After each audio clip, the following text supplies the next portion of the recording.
Chapter 10, America Recovers, 1865 to 1880.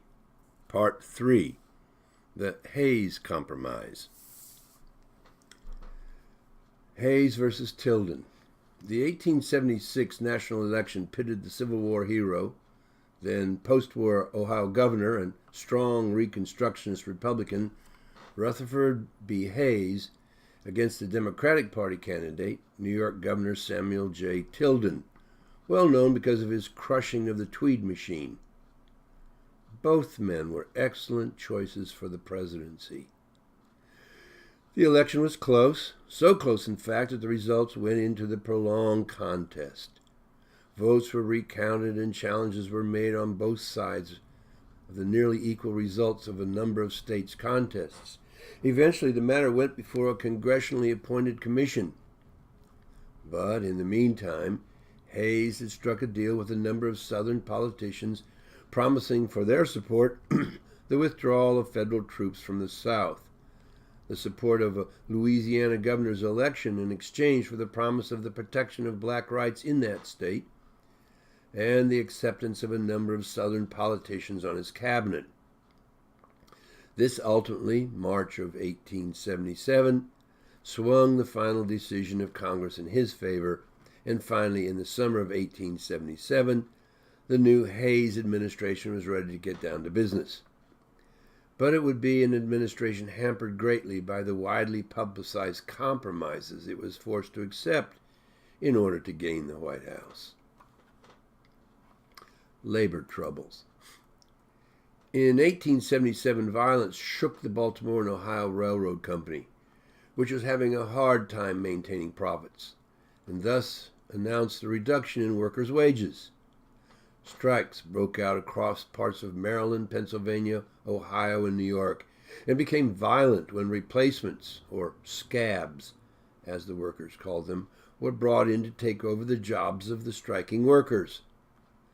Times were tough, and replacements, particularly Chinese laborers, were abundant. Footnote: the use of Chinese labor in labor-intensive industry was not uncommon in those days.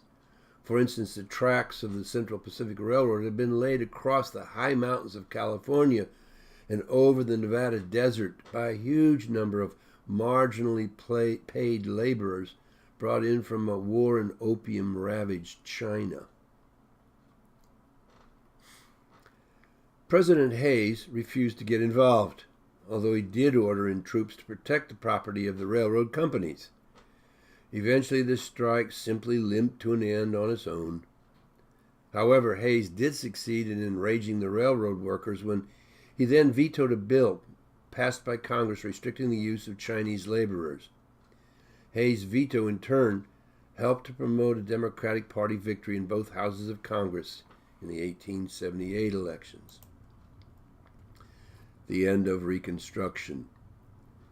Despite Hayes' strong support of the rights of the Southerner freedmen, the reality was that he was in no position to help them in the face of the rising white reaction building in the South.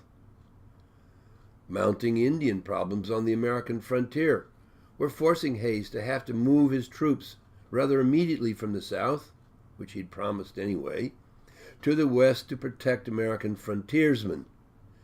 And with the removal from the South in 1877 of the military authorities charged with enforcing the Reconstruction laws, Reconstruction itself finally came to a dismal end. Blacks were on their own in dealing with white power in the South. Moral lessons to be drawn from the Civil War and its post-war peace. Overall, huge mistakes were made in the follow-up to America's most self-destructive war, fought for the supposedly noble purposes of maintenance of the Union and the end of slavery. Wars are designed to change social attitudes, but instead the Civil War merely hardened them. Lincoln and Johnson wanted to bring the South back into the Union on an equal basis, minus slavery, of course, as fast as possible. But the radicals wanted to punish the white South and anyone in the North who dared to show mercy to the defeated enemy. To the radicals, the white South remained the enemy, and the white South ultimately responded in like manner as soon as it was able to begin to recover. All that was achieved by the haughty moralizing of the radicals was to ensure that Southern blacks, which they presumed they were saving, would find themselves even more deeply alienated from the rest of Southern society because of their total dependency on the muscle provided by a vindictive North. When that muscle was lifted around 1877, the blacks found themselves trapped in a social setting that was fully desirous of seeking revenge on Southern blacks, in the same measure that the radicals had sought revenge on Southern whites. Lincoln had warned America in his second inaugural address to leave judgment and wrath to God and to move on, quoting Lincoln, with malice towards none, with charity for all, with a firmness in the right as God gives us the right to see it. Let us strive on to finish the work we are in, to bind up the nation's wounds, to care for him who shall have borne the battle, and for his widow and his orphan, to do all which may achieve and cherish a just and lasting peace among ourselves and with all nations. End of quote. Not until the Marshall Plan was undertaken in 1947 to bind up the wounds of World War II in Europe did America come to understand the wisdom of charity for all. Rather than punish the Germans and the Japanese at the end of the war as the radicals had punished the Southern whites, America set itself in 1947 to the task to rebuild all of European society, former enemy as well as former ally. The results were amazing. Europe recovered, and whatever social antagonisms had produced the war in the first place disappeared. The wounds of war were bound up, everyone was cared for, and a just and lasting peace among all nations resulted. That's not what happened in America after the Civil War. All the haughty moral judgment, condemnation that made the radicals feel so morally superior, as if they were the divine judges of mankind, served only to delay for a full century the recovery and the social integration of the South, of both the blacks and the whites. Did America learn anything from the experience? Well, obviously not immediately, and not without the arrival in the position of leadership after World War II of those who understood deeply the wisdom of Lincoln's Christian, not secular, not morally logical stand.